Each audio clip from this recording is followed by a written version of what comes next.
Goal line! Off fast line! Deep fast line! And a spot line! A spot line! And a sail line! And a sail line! And a sail line! Tick, tick! We're on 3, 1, 2, 3! What's up, everybody? I'm Anthony Gonzalez, head football coach at Everett Alvarez High School. We are week 3 of Coach to Coach, and as always, I'm joined by Mack, head coach of Elmwood Park High School.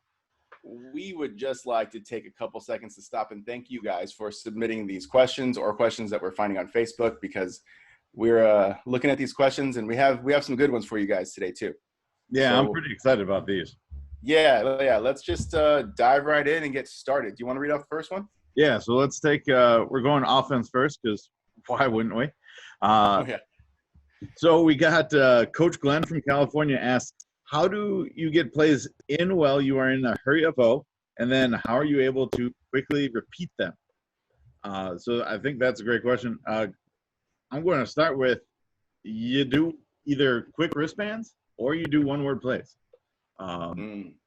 Like, especially if you're in a hurry-up situation, you could have maybe 2-3 plays, maybe 4 plays, because you're in a hurry-up. So you're not really looking to do your whole playbook, right? You're condensing down a lot here.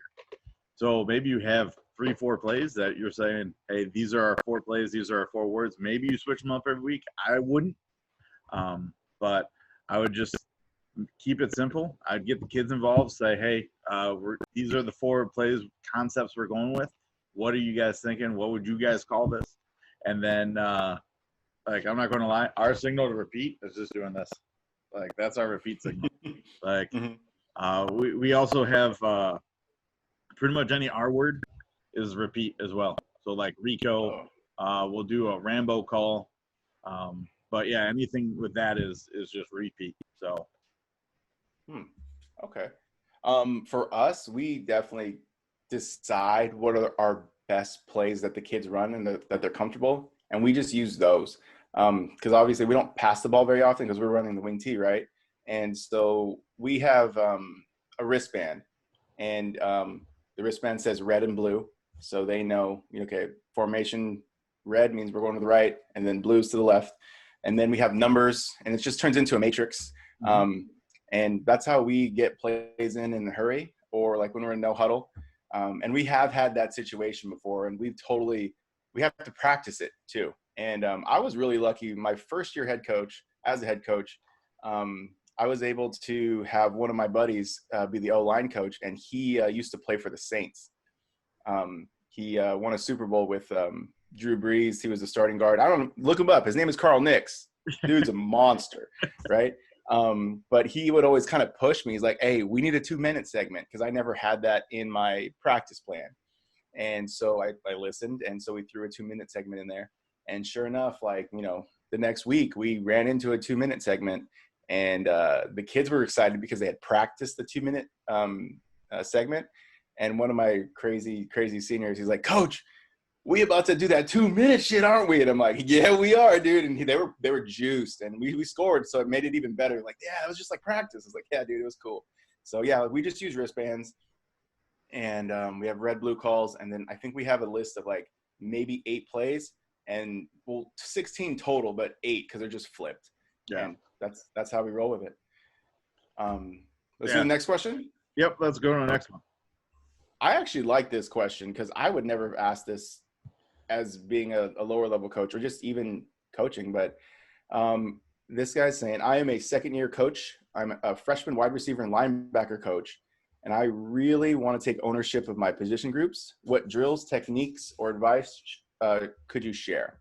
And that's Coach Simbler out of Texas. Do you want to take that one first?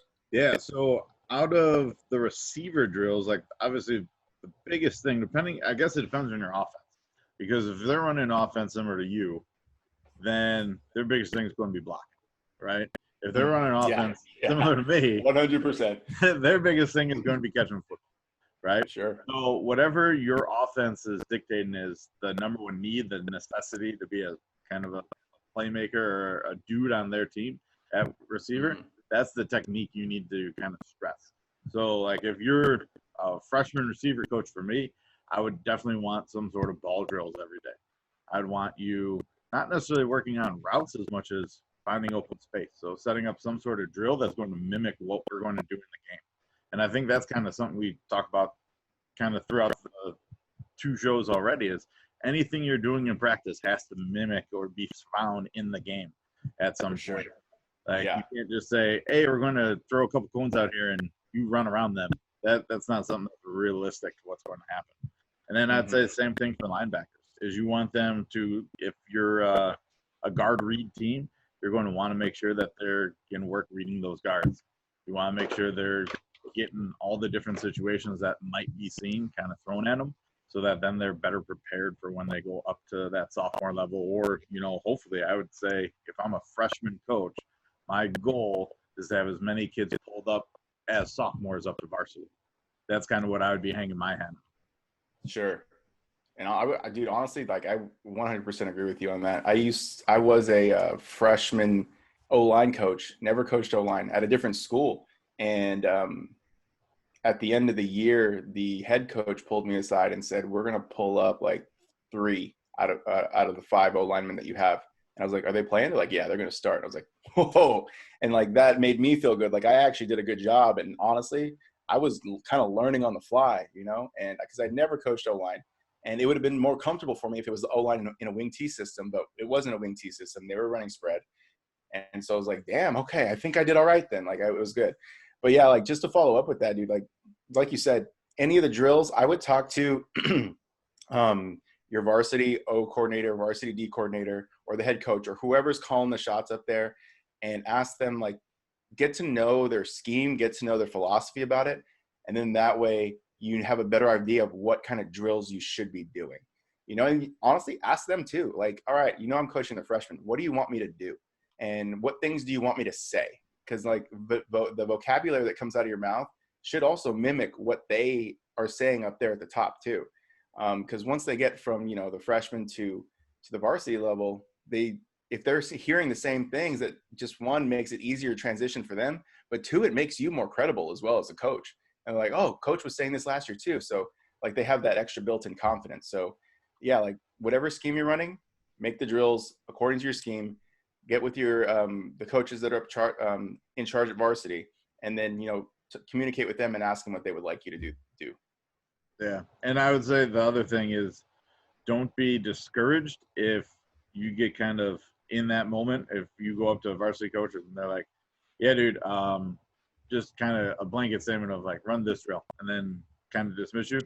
Like, definitely at the end of the season is when you want to do that. If you're doing it now, I know in Texas they're playing, and you get kind of not, you might be a little late. Right.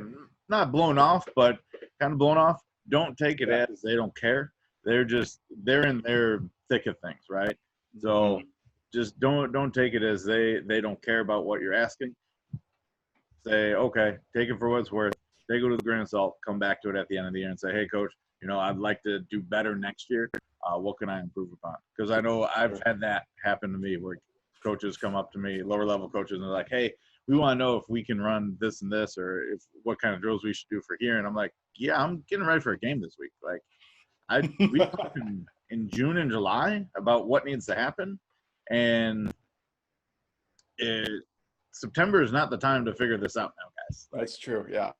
So don't feel discouraged if they're like kind of give you a cold shoulder. So next question we got: what concepts or screens are you using to combat cover zero and blitz? Coach Wheatfall from Texas. Okay, so for us with zero coverage and blitz, we do a lot of rollout. Maybe not a lot, but we do a good amount of rollout where you have to prepare for it. It usually comes with the motion. We might line up in trips, but the way we combat the blitz a lot is we actually still run the ball, but we run like this draw play, and it's called wrap. And basically let's say the quarterback has trips to his right.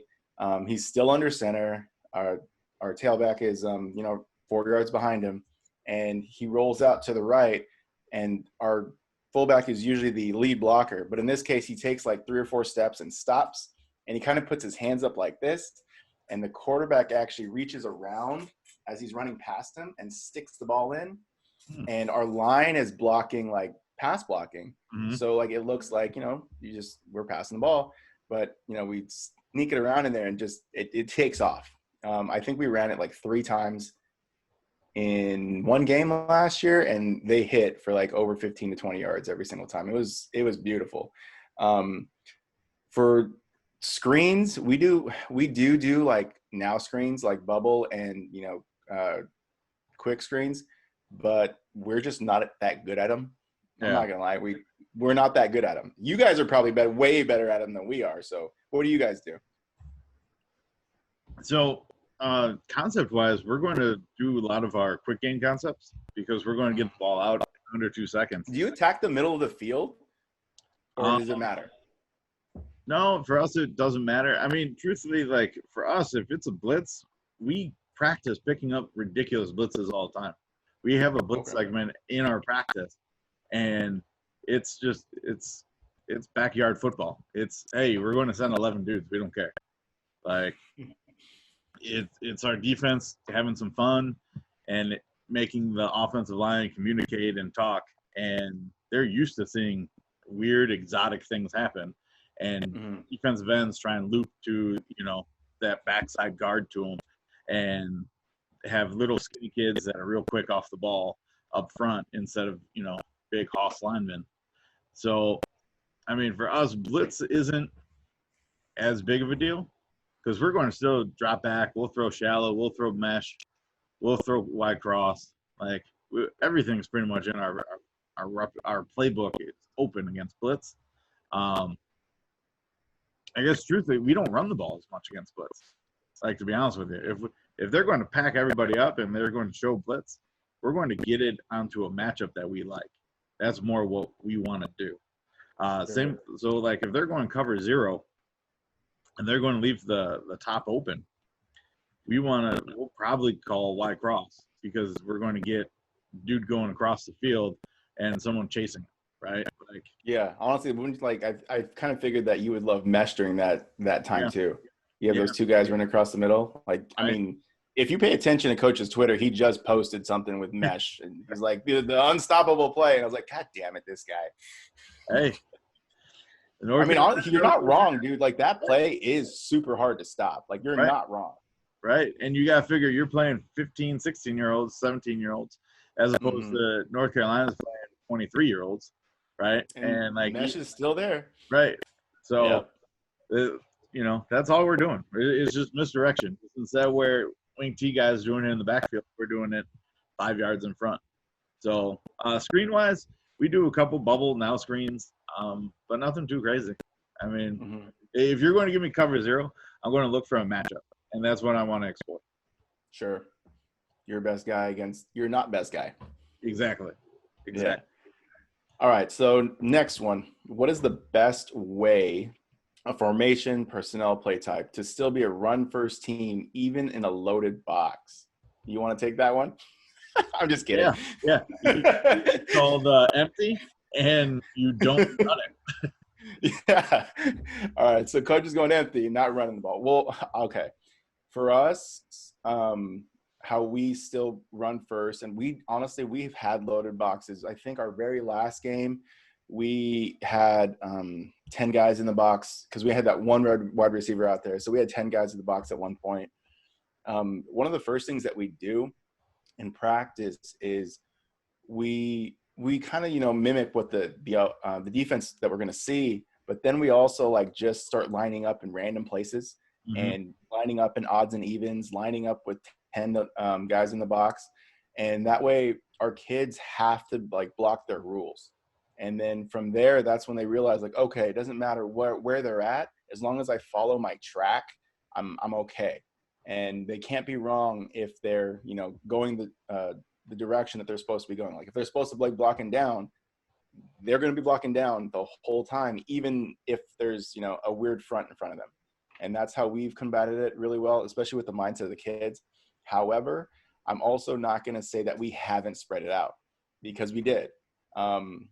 When we got that loaded box, our coordinator, they were practicing empty sets in practice, and I was like, bro, are we ever going to use this? And he's like, I don't know, I'm just throwing it in there because it was our last week, and we didn't know if we were going to make the playoffs or not. Okay. So he's like, this could be the last game. We might need this. I'm like, I'm not fighting with you. I'm just wondering, like, cool, like, do you?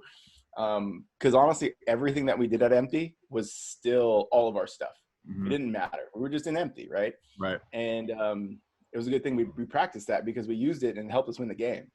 And so it was great. So yeah, we still spread it out, and we're still like run first for sure. Like I don't even know the percentage off the top of my head, but I'm pretty sure we were like 95% run.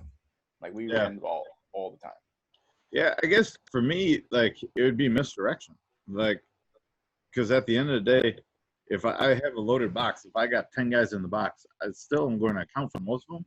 And then if I'm running trap or power, well, I don't care about that back half the field to a degree, right? I have a couple cutoff blocks, but for the most part, so if you're going to put 10 in the box, probably 3 of those guys, I'm not even going to worry about, right? Yeah. No, I mean, like, you're right. Because, like, those power T teams or even those tight double wing teams, they have 11 guys in the box the whole time. Like, so what's their excuses? They don't have one. They know there are 3 or 4 plays that they're going to run. They might block them a little bit differently, but, like, they have that power scheme. But there's also that, threat of the counter. And that one's the scary one. It's like, oh, my God.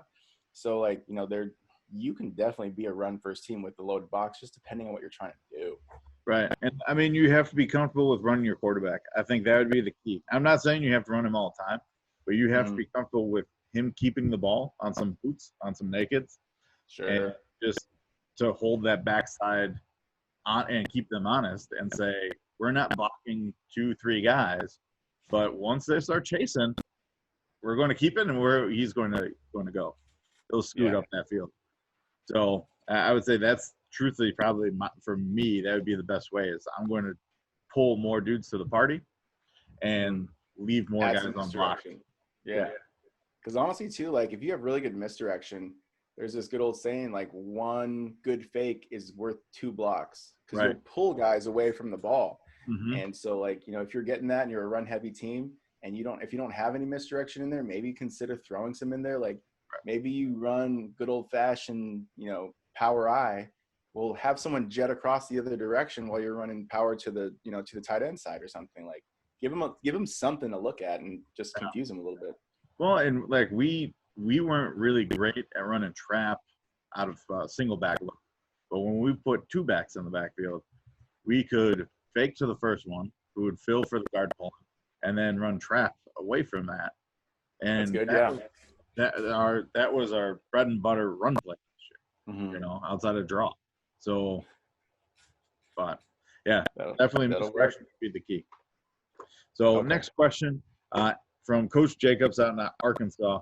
Any tips and advice on helping my wingbacks and receivers block better on toss plays? All right. Gonzalez, you got anything? I got a couple. We did run a couple like truck toss type plays. So I got a couple tidbits I could throw into. Okay. Do you want me to start? Yeah, why don't you take it first? All right. So we do run some toss. We call it rocket. And we basically split up the line and the backs. So like, we flip our line. So that means, we have a quick side and a strong side, but we'll run toss to both ways. But we just have a drill where you're just kind of like running with and cutting off. And even when they make contact, we're not trying to like stop our feet and turn our butts. We're running with them the whole time. And that way, like, so let's say I'm I'm trying to reach to my right and he takes his steps. And as soon as he makes contact with the defender, he doesn't, like I said, he doesn't stop his feet. He tries to get his inside shoulder on them and he still runs with them the whole time. We call it reach and run. And then that way, we have that, I guess that student body kind of look as we're going with toss. And then are we talking about receivers? Oh, okay. So that's like our wingbacks and our linemen. So our wingbacks and our linemen definitely practice that. Our receivers though, we play with that idea. Like sometimes they'll stock block and we practice the hell out of stock block during individual time, or we have them crack. And I don't like the crack drill because I'm usually the one holding the bag and it hurts. And the kids know I'm the one holding the bag too. So they're like, oh yeah, it's time. And you get these little wide receivers like, all right, coach, we're about to, we're gonna crack you. It's like, all right, dude, come at me. And we have fun with it. But yeah, we play with it. Like we'll call it rocket crack, or if we just call rocket, they're stopping. And they know the difference between the two, but that subtle difference, like really helps your blocking out too. Because that way that corner's not always seeing the same thing. And if he comes down with the crack, now he's getting reached by one of our wing backs, and it just messes with it, and it keeps the defense kind of guessing as to what they're going to see. Yeah. What do you guys do? No, pretty much same thing. I mean, like the receivers will have a crack in a stock block drill, and our big emphasis on both is that we want to kind of like tackling. We want to gather, and then we want to bring our hips. We want to drive through contact. So that would be kind of my big key for our receivers is you don't want to just run up to the guy, because a lot of times when you do that, you're running by him. So that's where I don't ever hold back. Like I'm good. I have a bunch of younger coaches now that like, oh no, I still like to get hit. Right. I'm not gonna lie. I like that feeling still. Yeah, I don't. So I'm good. I'm like, yeah, hey Jimmy, you come hold this back for me. And he's, oh, yeah, coach. Like, yep. First year coach. Thank you. That's why you always gotta have one on your staff. No, yeah, trust me. I had one of the young kids. He likes to, be the scout wide receiver or some shit like that, because he's actually pretty fast. Yeah. But like, I still like to, mess around a little bit, get hit with the bag, or I don't know. Like sometimes I'll play scout defense because I like to mess with our offense. And then like our coordinator kind of gets mad, but he's always like, "You're never gonna see a better linebacker than that guy." And I'm like, "You're right." And I'm over there just, dude, it's kind of cool too, because I'll talk shit to my kids. Right. Like, you can't handle this, and I'll make a play, and they get mad, and then I'll get mad, and it's fun, dude. I have fun at practice. Like that's why I miss it so much, because I just have so much fun. No. And for me, like after going down to coaching one position, where I just coached the quarterbacks, I like took that quarterback mentality. I'm like, yeah, forget this. All this is for the birds. I'm doing my one job. I'm watching my one kid. Like the offense is running smoothly. Excellent. We're doing great, guys. Like cool. But yeah, I mean, overall though, blocking wise, big key. Make sure that we kind of gather ourselves, bring our hips through. We want to kind of point of emphasis, keep our head in front. For that wing back, or for us would be more of a tight end. It would be feet first, is what we tell them. Your feet bring you to the block, and then your hands kind of follow. We don't want them reaching. Just we get a lot of holding calls that way. When we run truck toss, it's more of a down block. So again, feet first to where you're going. But yeah, nothing too crazy. So, okay. And here's this next question is a good one for you here, Coach. Okay, shoot it. On buck sweep, I have an end head up on my wing and a linebacker outside the wing walked up. Should the wing block him up and have the guard kick the outside backer, or have the wing block down and have the guard kick out the head up and run underneath? Coach Studstill in Georgia. Okay, so I kind of need to picture also what's happening inside of that end to give you a really good answer. But I'm assuming that you just want to talk about that guy that's head up on your wing and then the one that's outside. A lot of people think just because it's called buck sweep, you want to run it outside, right? And you don't really want to run it outside. Like I have it really drawn up right here. It's like a C-gap type of play, right? I mean, it's not, the same. Zone. Everyone hears yeah. Zone and they're like, oh, you're running to the sideline. No. Yeah. Really, we're kind of, right? Like if our first guard can, like, if he gets that guy crashing down really hard and he has to, get around that, like, okay, cool. We'll like pin him down, and then we'll try to get outside. But we're really trying to hit the C-gap. So my simple answer is just have your wing block down. Have that tackle tight end and wing follow their track, block down, and then kick out the guy that's head up on the wing. It might be a little bit harder if he's like playing this wing smash concept, like, because a lot of teams will do that. Like they'll line up someone on your wing back, and their job is just to smash the wing. And people have done that to us. So what you could do is arc release him instead of down block with him, or go down with him. because if he's going to smash the wing, he's just going to smash the wing all the way down, and your guard might not be able to dig him out of there to kick him out. Right. So instead, arc release the guy, and now your guard can kick him out easily, and then have your wing like climb to the safety instead. Mm-hmm. And you're still getting underneath that what's it called, that head up end. Right. Because we haven't had to do that, but there is a team in our league this year that, you know, they do that with our tackles, and they just smash our tackles, which is a really good idea because our tackles normally block down, right? Mm-hmm. And you know, towards the end of the game last year, we had to arc release it instead, but because we arc released it, we were able to get that guy to step outside, and then we had a clear path to kick him out for trap. So yeah, like, simple answer, have him block down. If he's getting smashed really hard, arc release that thing and then kick him out that way, and then run buck sweep right underneath it, and you should be good. I think if that's the only problem, that's how I would solve it. Yeah, which, I mean, makes sense. Like, do what you normally do first, and then if that's a problem, right, then you want to kind of fan him out by arc releasing, because then you're going to, one, widen the hole, or the potential hole, and two, you're going to give either the guard more time to get there, right? Because if we expand that out, the guard has more time, a little bit more space to cover, but now you don't have to worry as much about it. So it makes sense. Yeah.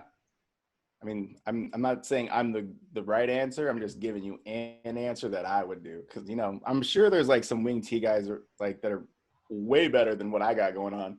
But you know, that's how I would handle this thing. Hey, there's another wing T question. Excellent. This one's talking about videos. Are there any good wing T videos from Coach McKean in Georgia? Coach, there are a lot. Denny Crehan has some stuff out, and I think Tubby Raymond has some stuff out too, because I haven't seen any videos. And I think what I remember seeing too, you said you were a visual learner, so that also means that their books, I'm looking down here because I have books, but their books have really good diagrams and pictures. If you're looking for something like to watch, there's a few really good ones right now. If depending on what style of wing tee you want to run, like I know Rick Stewart's got his thing going on with the pistol wing tee. There's one in Washington. I can't remember his name right now. Mathiasen, right? He's got like a shotgun wing tee. I think he's calling it the left coast wing tee. And then there's one in particular out in Georgia, and you actually, since you're from Georgia, you might be around him, is oh my God, now I can't, Roger Holmes. He's like really traditional under center wing tee, and he does a lot of glacier clinics, and I think all of those guys have stuff on CoachTube. But I actually did get Roger Holmes' stuff, and man, that stuff, it's awesome. So if you need something like you know, video to sit down and watch, he breaks down all the series, all the blocking. He talks just straight lineman stuff. Like it's great. So if you want to, you know, check something out, check out Roger Holmes. He's got some really good stuff out there. Next one. Yeah, because I got nothing for that. I don't have a single wing tee book, video, like. If it makes you feel better, I don't got anything for Air Raid. The only thing I got for Air Raid is the stuff that you put out, and like Matt Lasker. Yeah. All right. What defense do you run against 2x2? Oh, we're on defense now. Yeah. So we just finished all the offense. What defense do you run against 2x2 gun teams from Coach Gunkel in Ohio? All right. Go for it. Yeah. So, I mean, you can pretty much, there's any defense. Like, depends on what that team is going to run out of that 2x2 look. Because just because you're 2x2 doesn't mean you're slinging the ball all over the place. A lot of teams are going 2x2 because they have one dude that's really good, and they have 4 other kids that they need to get out on the field to make them a legal team. So, like, if that's the case, if they're just running the ball, spreading you out running the ball, I personally, I'm an odd front guy. I really like the odd front, but I would walk those 2 hybrids up and play almost like a 5-3 if that's what they're doing. If they're a team that throws the ball more, I like a 3-5 look. But, I mean, you can run a 3-5. You can run a 4-2. I think those are pretty interchangeable for the most part, and they give you a lot of coverage options. but it's also what how much time you have. Because I don't know if Coach Gunkel, can't remember if he was either a youth team or a high school team, but it's about your time. Because if you don't have a lot of time, I would say probably your 4-4 is as simple as you could get for a youth team, you know, and you can still do all the crazy things you need to do to cover anything that they're going to throw at you out of a 2x2 gun team. Yeah, I mean, I kind of agree with you. I mean, also too, like if you're kind of trying to consider what this gun team is doing, I mean, you pretty much already hit like the formational stuff or like the schematical stuff.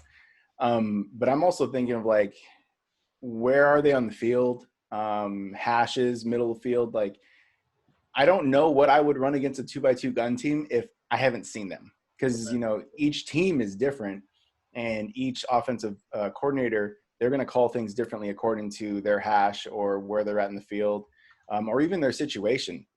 So I would check that stuff out first before I decide. I know that because our league was primarily spread last year, we realigned our league so it's different. But we were in a 3-4, but we ran quarters and palms a lot, or two read. We blitzed maybe one every 3 plays, something like that. We had a third down package that we went to. That worked out really well. It was kind of like a sim pressure, but we really did bring the pressure. We didn't simulate it. And then teams started catching on to that, and then we started simming it. But yeah, you gotta know.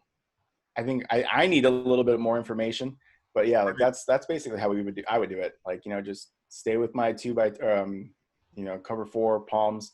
Maybe you can hit up Daniel McDonald, and he'll teach you robber coverage. I mean, if he's willing. He's in the middle of the season, so actually bother him. All right, guys, go to Twitter, start asking Daniel McDonald everything about his pistol veer offense and his defense, and ask him about robber coverage, and he'll spill the beans. He'll just let it all out. I'm just kidding. He probably won't. No, Daniel's tough to get to start talking. Yeah. He'll soften up a little bit when you get to poking at him. Right. But once you get him talking, plan out like 4 to 6 hours. Yeah. He does not shut up. All right, next question we got is a D-line question. What do you teach your players about hand placement? I have always said near hand to shoulder, far hand to hip. What are gap exchange? We are a gap exchange team. Just want to get your thoughts. Coach Turek from Illinois, and if I recall correctly, he's actually from Nate's neck of the woods down in Champaign. Oh, okay. Interesting. Okay, so with our D-line, I don't teach them hand on the hip. We like cut them in half, I guess. So we have one hand like in the V, and then one hand like in the armpit. You're right. It's just kind of pressing. And I really don't want them to pick a side, because, you know, when they pick, like they'll peek, but I don't want their body to go. Right. You know what I mean? Because I want them to be able to, okay, if they peek over here, but the ball's going the opposite direction, to be able to like get underneath it or swim over the top of it and, you know, adjust their body to the ball. Because I hate it when D-line guys go, well, he didn't run in the B gap and I had my gap. And I was like, yeah, but he just ran one gap outside of that and you couldn't help? Like, come on. I know there's a guy that's supposed to have the C gap outside, but make a play. Like, damn, you're just getting blocked. Like, that's not what I want. I want some dude that's going to be a little badass, take a peek, all right, cool, and then go get it. But yeah, so for our hand placement, like we shoot our hands via the neck, and then same side armpit, just to help control it. Right. Well, and I've heard this before with not the shoulder as much, but for the hip with O-line, is that you get them square and then you get them kind of hip just so you're kind of starting to move them, just kind of get them off balance. So, I mean, this makes sense. We do something similar. We're trying to get hands on and off. Like we're going to utilize our speed because we don't have a ton of size. So we don't really keep our hands on very long, and we go through a gap and then we squeeze. So, so we're going to spill anything we can. So we're going to shoot our gap, get a yard deep, and then squeeze it down, try and spill it to the linebackers that are going to make the plays. So for us, it's not as much of getting hands on them as keeping hands off us. I guess that would be my answer to it. Okay. And I've never really coached D-line, so that's kind of a good food for thought, I guess. But Sure. I know coaching against it, like the teams that just kind of sit in their gap, like you were talking about, that don't fight across anything are super easy to game plan for. And the ones that, like the dude plays in C gap, but always makes plays in B gap, makes it a lot tougher. Because now your tackles and your guards have to communicate. You got, it's not as clear cut. So I got one more thing. And honestly, like I remember listening to this a while ago. So coach, if you watch this, Coach Turk, if you don't listen to Chris Vassar's Make Defense Great Again podcast, start one, because thing's amazing. This dude has like just guest speakers from all across the country and, high profile high school coaches and college coaches. But I'll direct you to the exact episode too. It's season 2, episode 10, Coaching Defense with Ryan Osborne, the D-line coach. And he is the D-line coach at University of Tennessee Martin. I listened to this one a few weeks ago. Dude, this guy is ridiculous. And he talks about hand placement. He talks about everything, just everything D-line. So check that out. I mean, I know we kind of gave you an answer, but like if you listen to this, you'll probably have even more answers. And then like I think Coach Osborne actually gives you his contact information too at the end, and you can probably hit him up for like all questions D-line that you want answered. So like the guys that he gets are usually pretty good about giving out their contact info so we can ask questions and see what the guys at the college level are doing. Okay. So next question. When we were actually talking about this one before the show started here, how do you defend a dual threat quarterback? This is from Coach Nichols out in Ohio. I'm going to start because I don't want Gonzalez to steal my answer. Okay. For me, I might. The way that we're going to offend him is look at what he wants to do, and we're going to make him do the opposite. Because in high school, there's very few true dual threat quarterbacks that are going to wing the ball for 300 yards and then rush for another 150. So if he's a kid that's a better runner than thrower, we're going to make him throw the ball, and vice versa. If he's a better thrower than runner, we're going to want him to get out of the pocket and run. So that's kind of the way we're going to defend him, is try and make him beat us with what he's not as good at. If you have a Michael Vick type quarterback, like good luck. Right. I mean, you're in for a long night either way. And at that point, it's just you got to hit him a lot, right? Like you got to make sure that you got a couple bodies on him at all times. Yeah. I'm going to just kind of add on to that because you're right. I would have stolen your answer. Yeah. But like we were really lucky. We had a really good athletic quarterback, like maybe going on 6 or 7 years ago now. And the few times that I saw him rattled was when he had just a lot of pressure in his face and he was getting hit and beat up. So honestly, that's how I would try to handle a dual threat quarterback. I would just try to get bodies on him every play and hit him as much as I possibly can, just to like get that into his head that he's not going to be clean at the end of the night. You know what I mean? Like he might throw all over us, but you know what? He's going to get hit a little bit. And, I just talked about Coach Vassar, but one of his famous sayings is a quarterback can't see with tears in his eyes. Kind of a shitty thing to say, right? But damn, it's true. True. You know, like, come on, dude. Like hit the kid. You know what I mean? Get him uncomfortable. Get him off his spot. If he's trying to run the ball, punish him for running the ball. And it's easy for us to say as coaches, and we got to teach our kids how to like do pursuit drills. Like honestly, too, we would be doing a lot of tackling drills in wide open spaces. I mean, not super wide open where you have the whole field to run around, but like in a space where you have our most athletic kid has a chance to make a move, just so they get used to the fact that, if this kid's going to run, he might throw a move on me. How do I handle this? How do I break down? Like, how do I use the sideline? Where's my help coming from? Like, they got to understand stuff like that. So if that quarterback gets out to run, like, okay, what do I need to do? Because honestly, I much rather have him get a 15-yard run than break. You know what I mean? Right. Like, let's do that. Like, let's not give them the big play and make sure he gets hit a lot. I mean, we played a kid, the only D1 quarterback we played last year.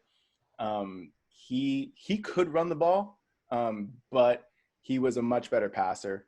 And I told our guys, like, guys, they're gonna throw the ball, they're gonna get points. Like, we're not gonna shut them out, but we're gonna make this kid uncomfortable. And I felt like we did a pretty good job of that. And he ended up throwing, I think, 3 touchdowns still, but dude, we made him uncomfortable. You can tell, you can see it in his body language and his face. So do things to make this kid uncomfortable for sure. Want to go to the next question? Yeah, let's go to the next one.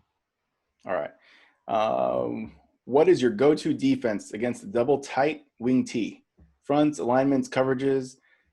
They are, I think it's 90% run to 10% pass, and that's Coach Bode. Is that Iowa? Bodie, Iowa. Yep. Iowa? Okay. Yep. You want to go first? Sure. I would love to have an answer for you, but we've gone against these teams, and we don't have an answer. We go to our pair front, so we'll go to like a 5-man front, and we're going to go, what is it? So almost like a 7, a 4,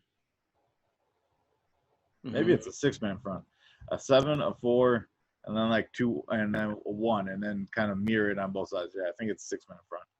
And then we're going to run, since they're not going to throw the ball much, we're going to basically throw 2 safeties back there just in case anybody gets out. And they're going to man up those tight ends. That's basically what they're looking at. The safeties Okay. at the tight end. Anyone going deep, they have. And then those kind of our linebackers are going to be responsible for anyone going short. That's kind of the way we ran it. All right. Yeah, it worked. It worked out well. The second time we played a couple teams that did that to us last year, and we didn't have it for week 2, and then by the time we switched to it to the next team we played, it worked out well. I think that's the way we run our bear front. All right. Well, I mean, since we're an odd team too, we kind of do the same thing. We call it Okie Dog Pinch, and honestly, if you Google Okie Dog Pinch, it's there, and it was basically designed to help stop option.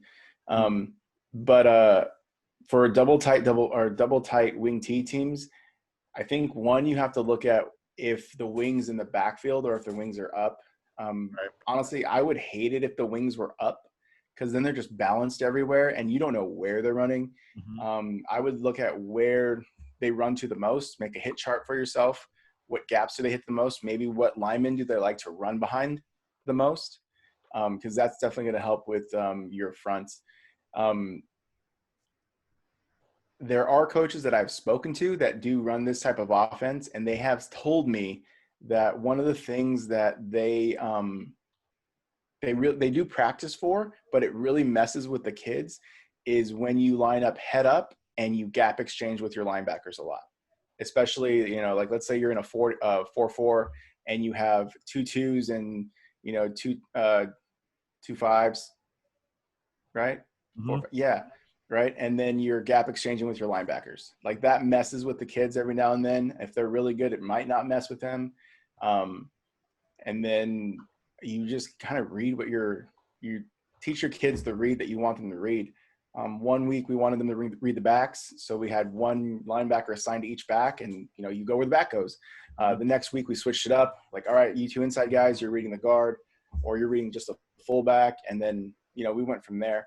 It worked out all right with us. I'm not gonna lie, there's one game in particular that I'm thinking of where we played a power T team, and we practiced all their main plays, all their situational stuff. And it really did come down to, they just beat us up. Like, those teams that run that, like, they're kind of built and conditioned for that. And first play out the gate, man, they ran their sweep or power play, and we had it bottled up. Like, we had we cleared up all the blocking. We had a one-on-one tackling situation in the hole. The gap was like maybe 2 yards wide. So the kid, fit up really well and then stiff armed. And then he just kind of ran down the sideline. And I'm like, oh God, just catch him. Give us a chance. So we caught him, right? But like, I was like, man, we fit it up perfectly. Right. You know what I mean? Like, it's just one of those plays. It's like the kids just got to make the tackle, right? But their kid made a play and they ran down the sideline. I was like, man, if this is what the game's going to be like the whole game, we're screwed. That's going to be a long night. Yeah, it did. It kind of did turn into a long night. Like, the final score didn't reflect how bad I thought we got beat up. And that is part of the good thing with some of those teams is they eat up so much clock normally that they're not going to put 70 points up on you. So it might look respectable, even though you got the pants. It's like a death by 1,000 cuts. You know what I mean? Like, it just slowly bleeds at you. The time goes away. And honestly, too, like, this is one of the arguments against the wing T team, too, right? We run the ball, too. So that means the clock just ran by even faster. So, yeah, like, at the end of the game, it was a respectable score, but it didn't look like I didn't feel like that because I can tell our kids were just getting out muscled because of the type of ball that they play. You know what I mean? Like, and honestly, I'm not gonna lie, I love the type of ball that they play because it's just physical. It's hard nosed. It's like, okay, we're about to hit tonight, but our kids got you can tell how far off we are as a program compared to other schools. You know what I mean? It's like, all right, I think we probably need like 2 more years and we'll probably be, we'll be better off. You know what I mean? Like 2 more years of being in that weight room, 2 more years of just the coaching, because this was only our second year in the wing T because they came from a spread system. But I mean, yeah, that's what I would do against them. That's how we played it against them last year too. All right. Why don't you get the next one here? Okay. What are your linebacker rules for pulling linemen? Also, what are the rules when you see jet action? Coach McDonald from Florida. Well, I'm glad it's not Coach McDonald from Indiana. Sure, he'd have a thing or two to say about that. Yeah, I'm sure. He doesn't need us for that, right? No. For us, they're reading guards the backs.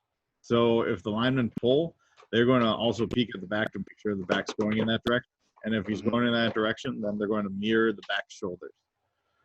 For jet action, they're going to treat it as – so if the jet clears pre-snap, they're going to treat it as like if it's a 2x2 look, it'll be like going to trip, so they'll bump a little bit. Sure. I mean, if it's not, so if it's a 2x1 with a, out of like I think that would be 12 personnel or 20. No, there's no tight end. It's 20. Yeah. 20. 20 personnel. Then they wouldn't do anything because nothing really changes them. There's still 2. And then he just motioned over to 2. So for jet, there's not a whole lot that changes. If they jet and it's pre-snap, they're going to kind of wait because they got to see. Yeah. With for us with jet action, like you're right too. Like it depends on where they snap the ball on jet. Because if they snap the ball and the kid's already passed the ball, it's just turning into probably a pass play, right? Or just some window dressing to run inside. I think the harder part, though, is if they snap the ball, before he hits the center, and then that opportunity to actually give the jet. I always tell the inside linebackers that jet isn't your play to make. You play that slow because we have guys out there to make that play, and if those guys aren't making that play out there, I'm going to find different guys. You just keep doing your job because the next play off a jet is just going to be a counter, right? So, don't chase it. Right. And, I still have, that linebacker that's like a little puppy. He'll chase a toy whenever he sees it.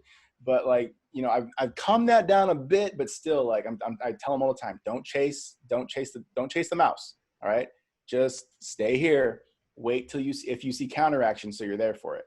You know what I mean? Because my guys are reading guards and we play it just like you guys. We read the guards and then we peek to the back, the near back that's closest to them. So if they have guard pull, they follow. If they block down, we fill it. But yeah, when they see jet, I tell them we have guys out there to handle jet. They fit up. Everyone has the gap and we have the safety that has the alley and we're good to go. You know what I mean? And he's like, if you're the play side guy, you can play it a little bit faster than the backside inside linebacker. And I'm like, but the backside guy, if you leave, you're going to be sitting next to me next. Like, do not leave. Mm-hmm. That's definitely not your play. If the backside inside linebacker is making that play, you're making that play like 30 yards down the field because they broke it. You know what I mean? You're not going to make the play running, downhill for jet if you're the backside linebacker. So it's like, dude, don't even bother. Right. You got cutback. Yeah. Like, Yeah. If our force player does his job, makes him stop his feet, and he reverses course, you're going to be there clean as clock because he doesn't see you coming. Nope. And he thinks everybody's over pursuing. Yeah. So, I mean, there's too many people. For inside linebackers, there's too many people that are going to stop jet. That it's not your problem. The outside linebackers, that's your job, right? Yep. Outside linebackers, yep, that's you. But yeah, that's the same thing. So, next question. It's a 3-4 question. So, I'll read it. You answer it. Sure. We play a lot of spread teams. I run a 3-4. When you game plan for defense, what do you base your game plan on? How do you plan to stop what they do? Tendencies you look for. Coach Brower from Utah. I think we kind of answered this question a little bit with that 2x2 question. Yeah. But I'll keep going with this one. Defense. We base our game plan honestly on obviously who we're playing, because we have a lot of spread teams in our league, but they all run something a little different. Mm-hmm. We get lucky every now and then because some of them have the same route patterns. So, it saves time on drawing scout cards, and it saves time on coaching because I can just say, all right, remember when we played this team? Well, this team has the same route concept as well. So we kind of fit it up a little bit. If we got beat on it a lot, we make tweaks and changes. So, it's not the same. One team in particular, they run a spread, but at a pistol. And so normally, they're 2x2, you have a back to the right and to the left, and you kind of set your line and set your alignment according to that. And we do a push and a lag technique with our nose guard, so he knows where to go based on the back. But with this team, we can't do that. And they ran a lot of RPO bubbles. Okay. So we did a thing called belly and back. So when the quarterback gets the ball, if you see his belly on your side, that means that's his read side. So we are going to give him a give read. If you see his back, you know that the run's probably coming because we gave him a read to hand the ball off. And that's what we really wanted to do too, because we didn't want this kid to throw.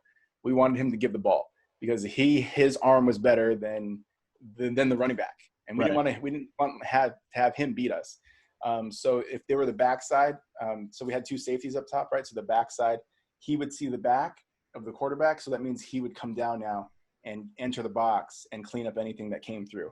And that worked out pretty well for us too. So it honestly, it just depends on what you're seeing. The tendencies that I tend to look for is the normal ones, 1st and 10 hashes. What do they like to call? Let me think. What else? Actually, how about you go while I think about there's more brewing in here and I can't think about it right now. It wants to come out, but I can't do it. Go. As far as the game plan tendencies, my D coordinator, he'll come up with stuff on Thursday and be like, oh man, I just saw this. But that's because he's getting to the last handful of clips, that he's watching 13 times where they ran one play once. And he's like, this is what they can do to us. Yeah. I saw this in the 12th game we had of them, and they look real good doing it. And that's what they're going to do. They're going to crush us with that. And it's I don't think so. It's not their bread and butter, man. I mean, you also, too, as the D coordinator, if you have 12 games in them, don't break down all of them. I mean, you can watch, I'm sure, but you're not a team, as an offensive coordinator, you evolve as the season goes on, right? When you're doing it in week 1, it's changed a little bit to week 10. So it's all right. And then, I'm okay, keep going. But you get to the 6th, 7th, 8th best play that they run. And you're like, now I'm scared. And you're like, right, but that you really are diving deep. We're doing really good if they have to pull that, And so we're going to look at also who they play. Because to us, that also, we want to find someone that's comparable. And sometimes that's not the case. Sometimes they're playing a team that's way better than us, or they're playing a team that's way worse than us. And so they look much better or much worse than what they really are. So we got to kind of figure out, that's kind of what we look to find is the quality of their opponent something that we are capable of, or is it something that's blowing us out of the water, or is it something that, you know, we beat the bricks off of as well? So that's kind of the way we look at it, because a lot of times if we get a team that they put up 60, but, you know, they're playing the blind and deaf school. Not that blind and deaf school couldn't play football, but, you know, they're playing a school that has no business playing them. That doesn't mean much. So we want to see the quality of their opponent. That's kind of our big thing. And then from there, we're going to look at what do they want to do? I guess that's the overall thing, is what do they want to do? What is that offense coordinator trying to do? What do they keep going back to? And if it's just a hodgepodge of crap, then it's truly not going to matter. Because as long as your kids are coached well, and if you're asking this question, I'm guessing Coach Brower, your kids are coached well then. You won't have much to worry about because they're just flavor of the week offense. So I remember what I was going to say. Okay. So I was really just filling time until you remembered. No, actually. So what you talked about, because, like, you know, as a D coordinator too, I tend to, you know, lose my shit on, like, you know, Sunday night, like, holy crap, we're going to get our asses beat. We can't stop these teams. Right. And, you know, you just kind of have a mental breakdown. And then as the week goes by, you're like, okay. And then about Wednesday, you're just like, oh my God, what are we doing? We got to change this whole thing. But to keep my sanity, I like to make sure I have their top 5, right? And it may be even up to 6, like top 3 passes, top 3 runs. And I tell the kids, we're going to make sure we know how to stop these plays for sure. Like, we're going to rep the crap out of these top 6. And then, you know, we're going to make sure that we get this down. And then I think I've talked about it in the previous video, though, that, you know, I also break it down according to down and distance by the day. So, like, on Mondays, we do 1st and 10s, right? And then Tuesdays is 2nd down with short, middle, and long. And I used to do, like, the whole series of plays after hitting that huddle breakdown. It's like, no, what the hell am I doing?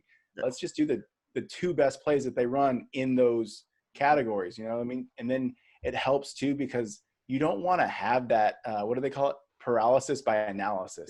You look at so much and then you just don't know what to do, or you try to do too much and then it turns into too much for the kids. And sometimes the kids just need, you know, something simple and something easy to remember. If they see this, I do that. Cool, we're done. And, you know, come up with things that they can carry over to a play that's not the play that they run all the time. You know what I mean? I think one of the biggest things for me is that if you beat us, you're going to beat us doing something that you're not used to doing. And I'm okay with that. If you beat us because you're better than us, and because, you know, you outcoached me because you had some trick play, all right, fine. But you're not going to beat us running your bread and butter shit, you know? So, like, I don't know. That's how I take it. No, I agree with you. And I think that's the big thing, is we're going to stop what you like to do, make you uncomfortable. And if you beat us with your 10th best play, well, hats off to you, man. Like, yeah, you've been there really good. Right, right. There's not really much else that we were going to do. Like, we could have practiced till we were blue in the face, but I'm guessing we're probably losing that game. Yeah. All right. We're done with the offense questions, right? Done with the defensive questions. So we're on program questions now.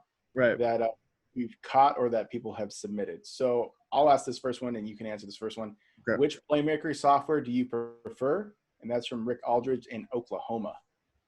Yeah, and so I actually, I don't like the price of it, but I really like the format and how user-friendly it is. I really like the play tools from Huddle. Okay. Like, for me, they're simple. You've used other ones, and they look pretty similar. That's the one I think they're all pretty similar, you know? Right. Yeah. One I've used the most. But, like, I've drawn stuff up on PowerPoint or Google Slides, and it's a little bit more of a pain, but, like, it's doable. Mm-hmm.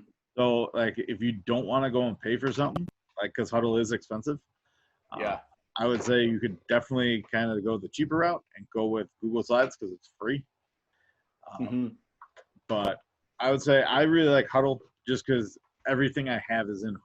So, like, if I went to a different platform for video, you have to redo everything, right? I would redo everything, but then that would probably be my new favorite platform, right? because I want everything the same. Because I could hit one button and share it out to everybody. Sure. I can never make up my damn mind about what I like the most, because I used to like Huddle, and then I don't know why I got turned off the Huddle. So I have used Huddle. Huddle's pretty good.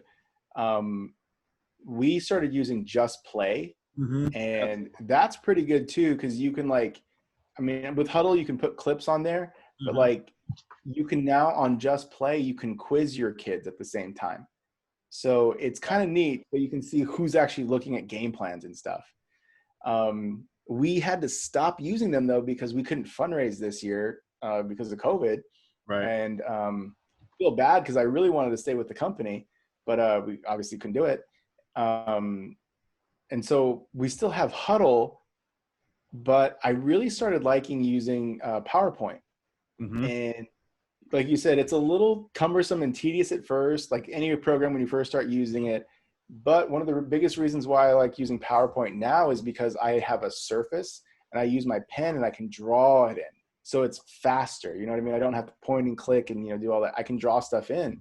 And you can't do that on Google Slides, I don't think, though. I don't like you can't draw on the program, right? In PowerPoint, they actually do have a draw feature. And I love it. It's like, this is cool. I like this a lot. So I've been using PowerPoint, to tell you the truth. And like I put pretty much everything on PowerPoint right now. And then I'm pretty sure like in any other program, like I can make PowerPoint PDFs and then just upload it into Huddle or upload it into whatever the hell I want. So yeah, that's what I've been using is PowerPoint. Yeah, no. Oh, wait a minute. This one's good. Next question's good. Did you have anything else to say? I thought you'd like that one. Yeah, I do like this one. Okay, so this one is, who chooses game day music? What songs does your team come out to? Okay, so for game day music, honestly, that is on, I think it's mostly to the discretion of the DJ in charge. Okay. We haven't really come out to anything that the kids wanted to come out to, just because it's kind of explicit. I ain't gonna lie. Like I'm gonna hear stuff from the stands or, get a complaint. However, we do listen to music all the time at practice. And at practice, I ask the kids for a playlist, and then I'll throw in, some of the stuff that I used to listen to in college and the high school during football. And then I'll get coach's input. And then, we have one coach that's really into Led Zeppelin and AC/DC. So we'll throw some of that in there. Just as long as it has a tempo of over like 100, 110. Right. And then, just keep the juice going, we're good. But like for that stuff, I definitely do get the kids' input. This year, I don't know if we're going to have the kids choose the game day music or if I'm choosing or we're just keeping it with the DJ. But for practices, we definitely have like the kids get a really big input with it because honestly, like some of the stuff they listen to is absolute garbage. However, some of the stuff they do listen to, I'm like, all right, I'll mess with this. Like, this is good. And so we get, it happens in both places, like on the field and in the weight room. We have the same list that goes up. What about you guys? Yeah, so I had the kids choose. So I don't have music at practice. And we've talked about this a bunch outside of obviously the show. Yeah. And that's, I don't know. I guess I don't like fun. I don't like fun. Yeah, dude. Honestly, okay, give it a try. I'm one practice. We're starting February 15th. It's going to be like 5 degrees outside, hopefully, and we gotta get something to get kids excited. Like I know they'll be excited about football, but then quickly when it's 5 degrees and they're freezing their nuts off, they're going to be like, "Yeah, screw this. Like this is stupid, coach." Yeah. Well, honestly, too, I was lucky. My brother's girlfriend is a cheer coach at another school, but she has like those spare, those speaker systems that they roll in.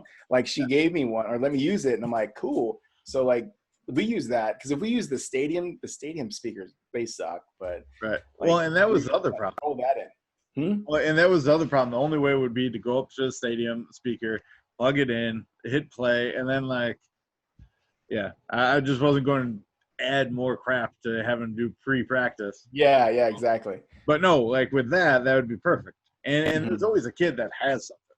And now they're all Bluetooth, and you could hear them across 100 yards easy.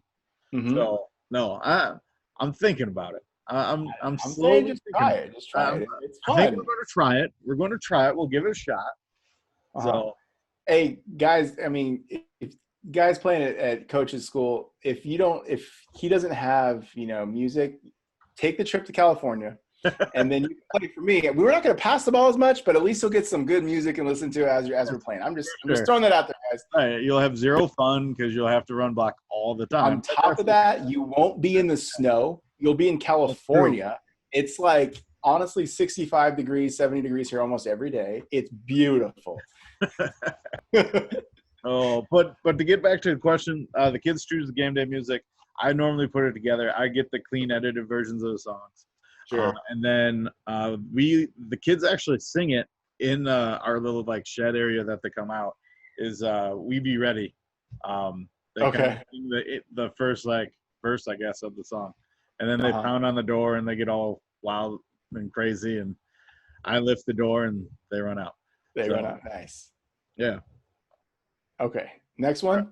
Yeah. So we got a question from Coach Kenyade from Wisconsin of how do you practice plan and what are your drills and segments?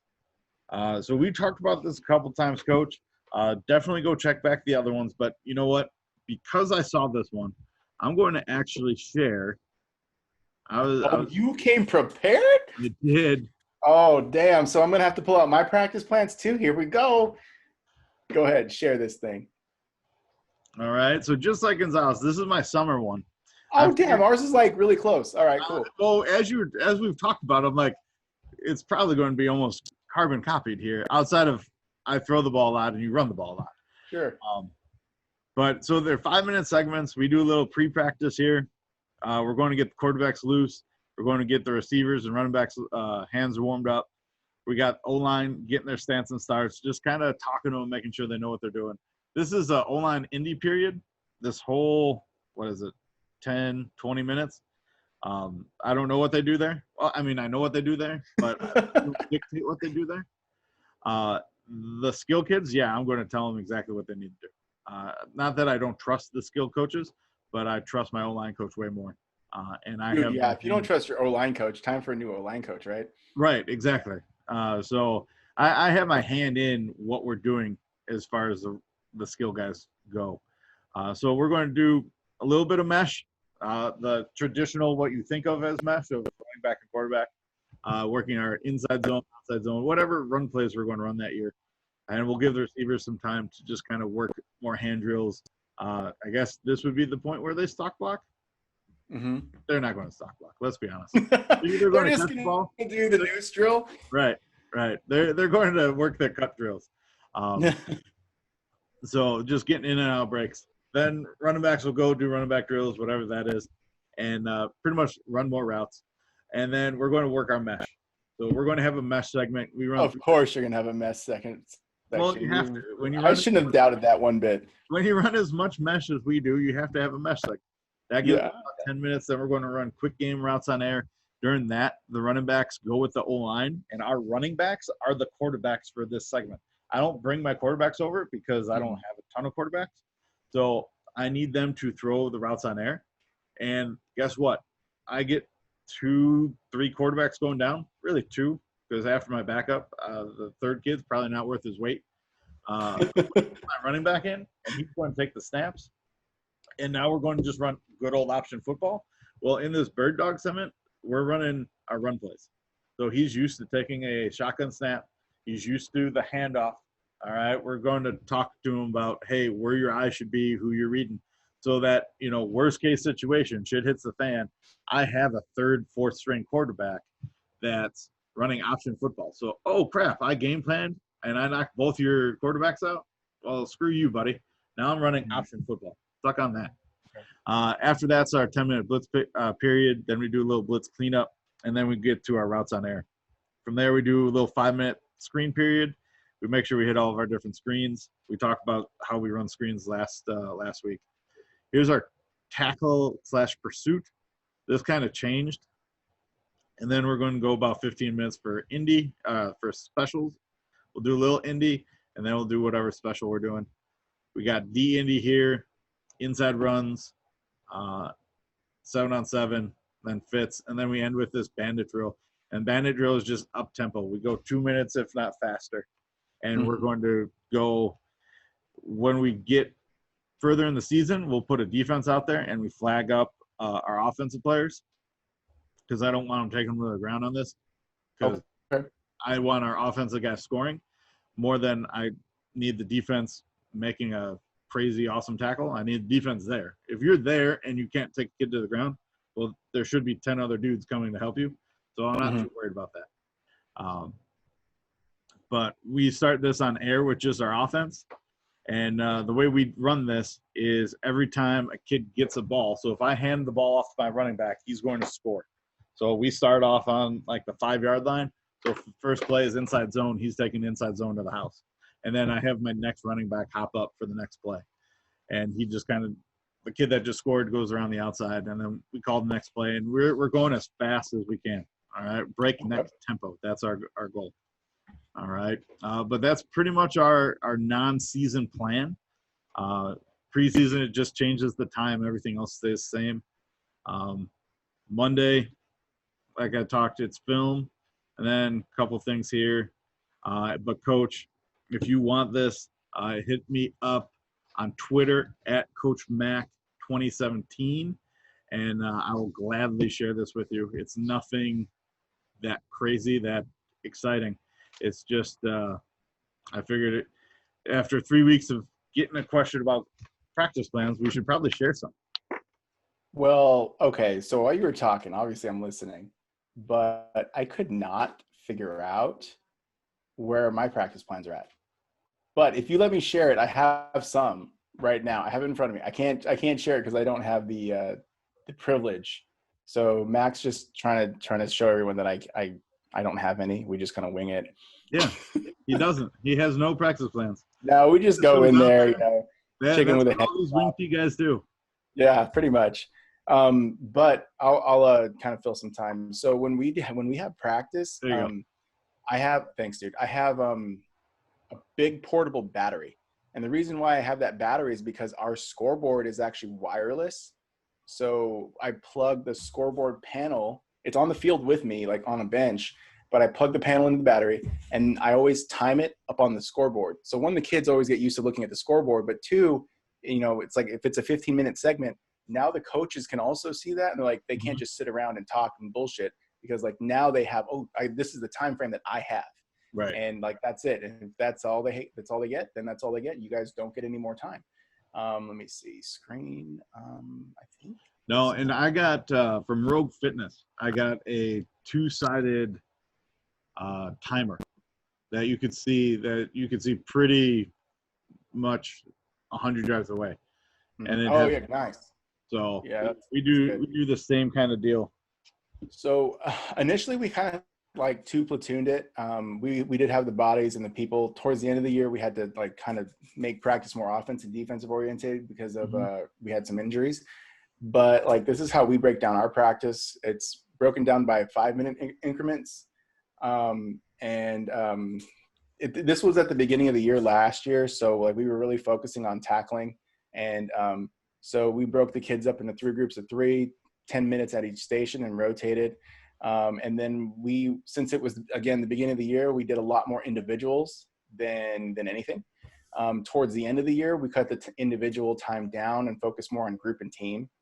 But this is how we just break things down. And then obviously, like, we're playing with, who's doing what. I share this out with the coaches all the time, and that way they can put their individuals in there. And if they write something that I don't like or I don't know, I ask them, like, what is this? And then like, we'll talk about it. If it doesn't fit our scheme, nope, I ain't doing that. Right. This is obviously one of my favorite drills. It's a fool me drill with wing T guys. Basically, it's the quarterback and 3 running backs. They're running a series. So let's say they're running the buck series. So that we're either running waggle,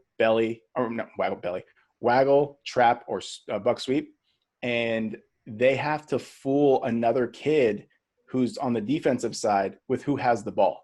And if the kid guesses right, then that means the guys that ran the play, they have to do 10 push-ups. Okay. If the kid gets wrong, the kid does 10 push-ups. So like, they're just practicing their misdirection stuff pretty much. This is like, I think this is one of the best drills that we do. We have an inside run period, a team period. Each team only gets 15 minutes. We were really lucky. The reason why we can go so quick with team for 15-minute periods is because we have go route, and go route, like the scout cards just come out and keep coming.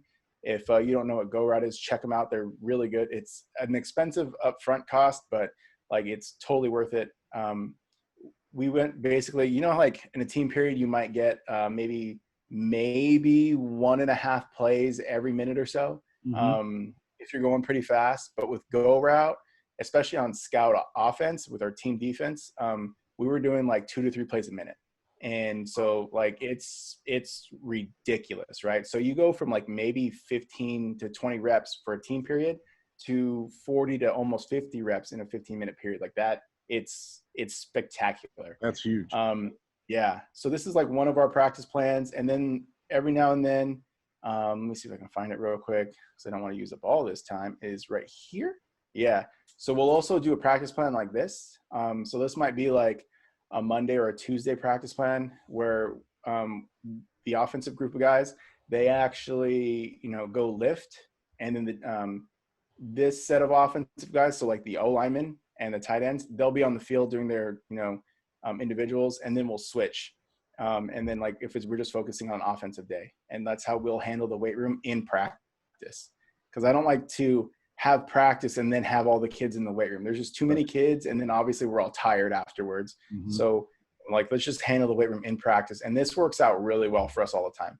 And we just hop guys back and forth. They have a 5-minute transition period to go from the weight room to the field to putting their cleats on, and then we're off and going. So like, this is how our practice plans work. If you guys want them, or if you guys like them, I stole them from another guy, from Coach Bottom. He actually hooked it up with stuff like this. So you can hit me up, my Twitter. I don't even remember what my Twitter is. AV Gonzalez 831. I think so. Yeah, I don't even know. But yeah, that's it. I'm going to unshare this now if I can't figure it out. But yeah, that's how we do it. So that's it. Yeah. All right. Now we definitely answered that question. All right. We got 2 more before we get out of this thing. Coach Rivas in California is asking, how do you establish team culture?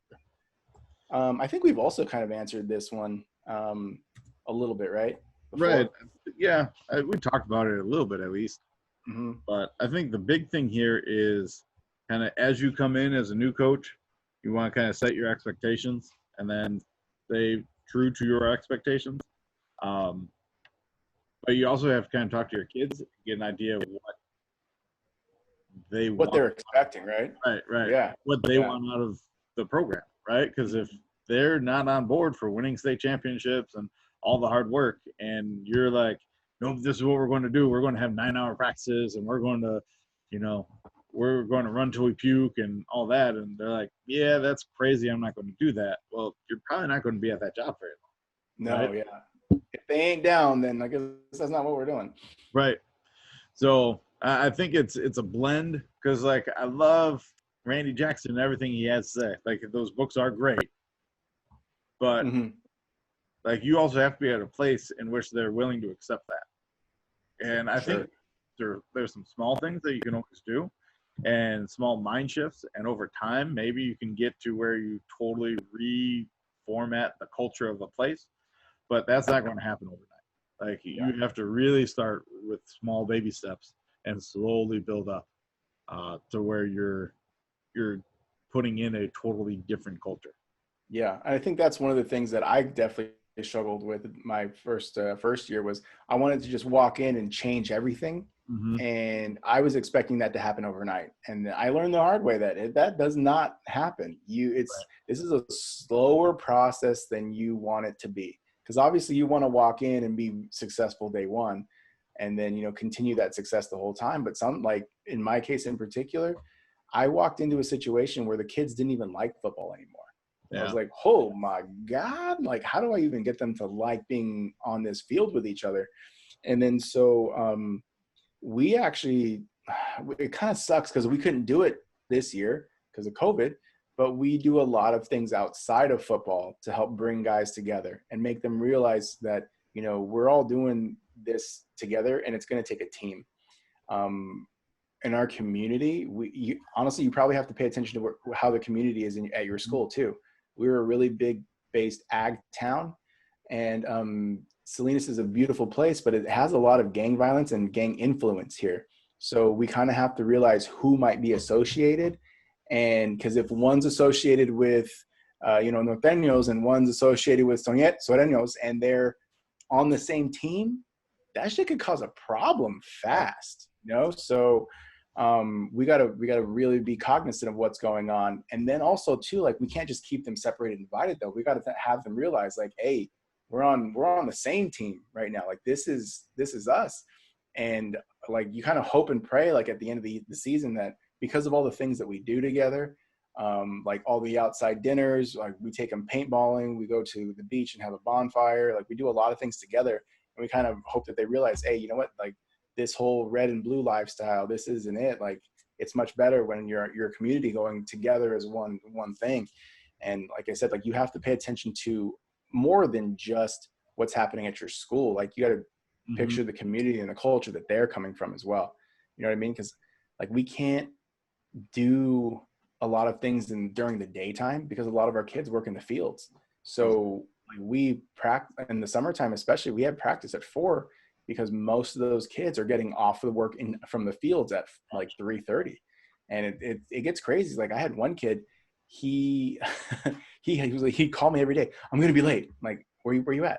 I'm getting off of work right now. And he'd come like hustling to the field, but you can see him changing out of his jeans and his boots, and like the head coverings and everything. I was like, oh damn, this kid's working in the field.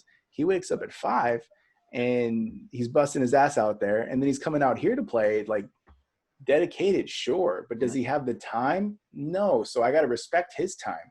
You know what I mean? Like, I don't want practice to be a burden for him. I want it to be a fun experience where he enjoys coming to, because it's easy. I mean, you guys know, you're all adults. It's easy to go to work and then just not want to do anything the rest of the day when work's done. Absolutely. Yeah, like, I'm like that. I'm teaching from home right now. Once class is over, I'm like, I'm done. I don't want any of that, right?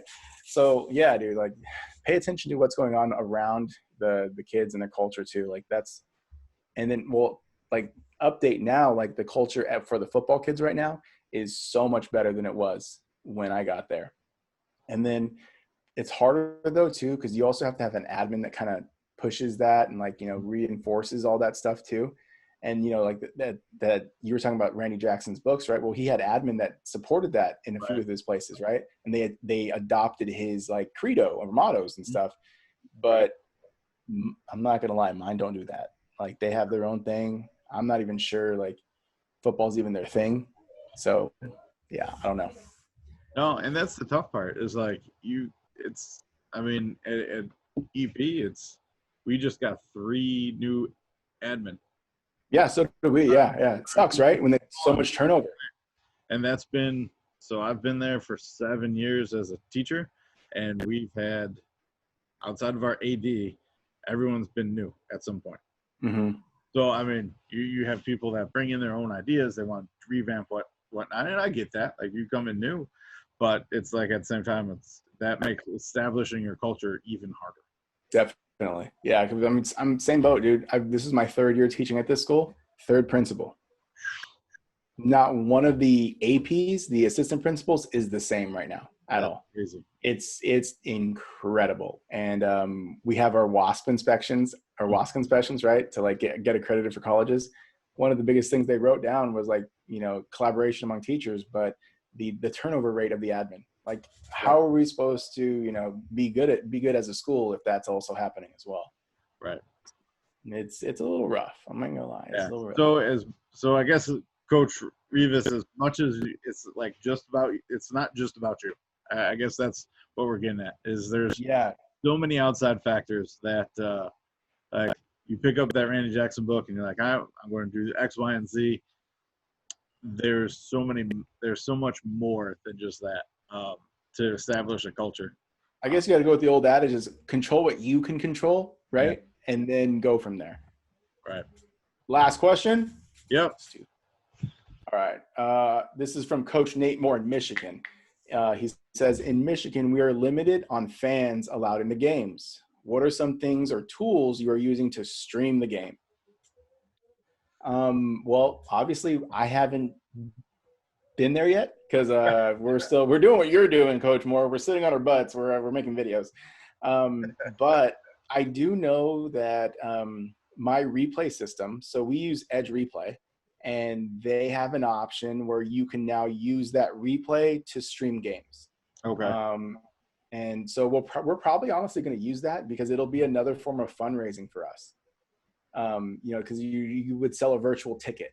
Right. And I'm not sure how much it would cost. I don't know. I haven't really gone through the specifics and everything, but that's how we would stream it for people. I don't know if you can do YouTube Live. I don't know. Have you? Right. What do you? I don't know. At one school I was at, they had a whole setup where they had like a TV production crew, but of kids, of students that were there that filmed the game, and they streamed it. Now, I don't know what all entailed. I was an assistant coach at the time, so I had nothing to do with any of that. I showed up. I wasn't in the building. I literally showed up at like 3:30, went out to practice, left at like 7, did my thing. It was, all the outside stuff, I couldn't even tell you. So, but I know at our school, we're going to be in the same boat where we're going to be limiting fans, and we were talking already. And I think that Game Strat said that was possible. Okay. But I know Huddle said that it was possible too. Like, but if you have Huddle Replay, you know how bad that is. Oh no, yeah, I know. I use Game Strat. That's why we stopped using Huddle Replay because it was so bad. And honestly, Edge is so good. Yeah, I love it in like 1 second. Yeah. So I think they said that you'd be able to do that too, and it would be the same idea of like you'd be able to sell a virtual ticket, and then people could tune in that way. Mm-hmm. So, yeah, Coach Moore, I would love to have a great answer for you, but both of us are in the same boat. I know Michigan's just starting up. But, oh, dude, yeah, didn't they get like the go-ahead 2 weeks ago to start? Mm-hmm. That's rough, man. Like you're preparing to play in like January or February, then boom, all of a sudden you have a game in 2 weeks. Right. Like how the F do you even do that to somebody? Dude. Like it's like the people outside of our jobs don't realize how much work and time we have to put into this in order to have like a successful product, I guess, at the end. Right. You know what I mean? Yeah. Oh yeah, 2 weeks from now you're playing. Like what? Like give me some more time. Give me something. But at least be happy you're playing, I guess, right? Like yeah. Like maybe if they did that to me, I don't think I would be complaining, but I'd be a little pissed. Like yeah. Right. Because like you and I both are kind of planners. So like it's not just, hey, we're going to run out there and just throw something out there. Like I feel like in the shows we've done, I think we put out there that we kind of plan through some shit. So yeah, a little bit. We try, right? Right. So if they were to drop the bomb, hey, you guys got to start up tomorrow, it would be a little stressful. Yeah, maybe. Yeah. I would not be like super stoked about that. Like I'd be happy that we'd be playing, but at the same time, I'd be like, seriously? Like yeah, like what? I haven't even had a staff meeting yet. What? Right. No. Man. So all right. Well, we got through all of our questions again. All done. So we appreciate everybody that submitted questions. We'll shoot you an email telling you, hey, we answered your question. Go check it out. We did do something a little differently this week. If you guys noticed down below, there's going to be kind of a script of when we answered what questions. So if you want to go back and rewatch it because you liked what we had to say, or you were like, this is really dumb, I've got to go share that out with other people. Great. You can go back and look at that. Also, make sure you hit like or subscribe if this is the first time you are at Chief Pigskin's YouTube channel watching Coach to Coach. For sure. Also, too, guys, if you feel like you want to be a third member and be a guest coach on the show, hit us up because obviously you're getting our opinions, but it could be beneficial to have a third. I don't know. Maybe your opinion's better than ours. Or you make us really look good because yours sucks. I don't know. Just saying. Right. Or you're like, these two slapdicks, I could explain stuff better than them. Right. Maybe you're more articulate. Right. By all means. We're just two dudes on video trying to answer something. If you can do it better, cool. Let's go. So make sure you also check out the other stuff Chief Pigskin has with our Chief Pigskin TV, which is Monday, Tuesday, Wednesday, Thursday. We're putting out what's Nate putting out? He's putting out a clinic, one of the clinics, and then he's also doing. He was doing Under the Lights, but I think Under the Lights is only 1 day a week now. There's a bunch of stuff, guys, because I know Coach Bass. Now I got to look it up. Well, I do know that Nate's doing Under the Lights one, but two, like he's showing clinics from our clinic site, right? And if you catch the clinic, great. But if you don't catch a clinic and you want us to actually see that one, you're gonna have to wait a whole like month and a half before it replays again because there's just so much content on the clinic site.